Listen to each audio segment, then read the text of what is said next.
এই হচ্ছে দুয়ারে দীঘা চলে এসেছে, আর এই আমি আর আমার সখী আর একটা ছাতা নিয়ে চললাম চা খেতে। যাই হয়ে যাক না কেন, চা ইজ ইম্পর্টেন্ট। বন্যা চলে আসুক, আমাদের চা খাওয়ার মধ্যে এত বিপদ আসবে আমরা জানি না, আমরা সাঁতার কাটতে জানি না, তাই আমরা এখন এই নদী পার করতে পারছি না। এই যে নদী, মৌ তুমি যাও, তোমার হাইট আমি দেখি কেমন, এই নদীটা কত দূর তোমরা।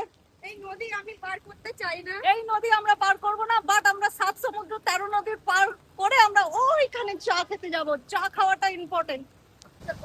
আমরা 7 সমুদ্র 13 নদী পার ক্রস করে চা খেতে চলেছি। আমি চা খেতে চাই না, তাও আমাকে জোর করে চা খাওয়াচ্ছে। জোর করে নিজেও খাবো, লোককেও খাওয়াবো। একদম। বন্যা হয়ে গেছে।